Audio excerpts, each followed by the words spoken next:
আজকে আমি বাজারে গিয়ে কি কি করলাম চলেন আপনাদের দিকে দেখান। এট ফার্স্টে গিয়ে সবজির বাজারে গিয়ে দেখি যে অরেঞ্জ কালারের কপি, ঠিক আছে। এই কপিটা আমি সোশ্যাল মিডিয়াতে এর আগে অনেকবার দেখছি, কিন্তু রিয়েল লাইফে দেখা হয় না।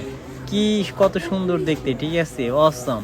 এরপর আসলাম হলো ডিমের বাজারে, ঠিক আছে। ডিমের বাজারে আসলাম, আসার পরে সবাই শুধু বলতেছিল যে ভাই বড় ডিম আছে, বড় ডিম আছে। আমার কথা হলো ভাই, মুরগি জানে যে বড় ডিম পাড়া কত কষ্ট, ঠিক আছে। মানুষের একটাই আক্ষেপ, শুধু বড় ডিম দাও, বড় ডিম। এরপর আসলাম মাছের বাজারে, মাছ টাছ দেখলাম, কিন্তু কোনো মাছই খুব একটা পছন্দ হলো না, ভালো লাগলো না।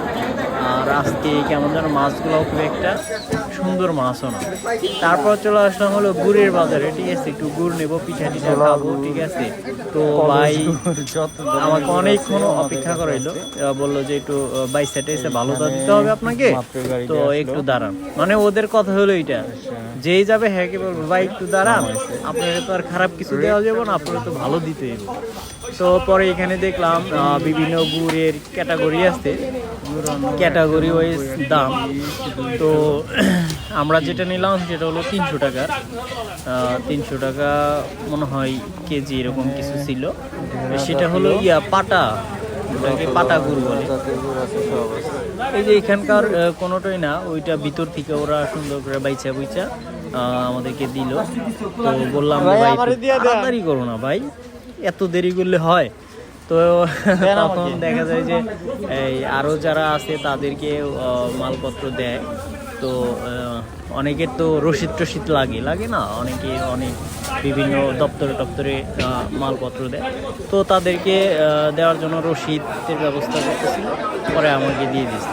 এরপর আসলাম হলো মাংসের বাজারে, 2 কেজি গরুর মাংস নেব। তো আজকে শুক্রবার হওয়ার ফলে মাংসের দোকানগুলোতে সেই ভিড়। আর এইখানেও সেম একই কথা যে ভাই প্রথমে আমরা গেলাম, তখন আমাদের বললো যে ভাই ঘুরে আসি, হ্যাঁ একটু পরে ভালো মাংস বের হচ্ছে ওইগুলো দেব। তো তারপরে আসলাম, আসার পরে কাটতেছিল, মামাই কাটতেছিল। তো বললো যে ঠিক আছে, এখন একটু ভালো মাংস বের হয়েছে, আপনাদেরকে দিচ্ছি, ঠিক আছে। সবাইকে যদি এরকম ভাবে বলতে থাকে যে ভাই এখন ভালো আসছে, ঠিক আছে, বা ঘুরে আসে ভালোটা একটু পরে হবে, ঠিক আছে, মানে সবাইকেই তারা এরকম ভাবেই বলে আন্তরিকতা ধরে রাখে। তো ঠিক আছে, বাই বাই, আল্লাহ হাফেজ, আজকে এই পর্যন্তই।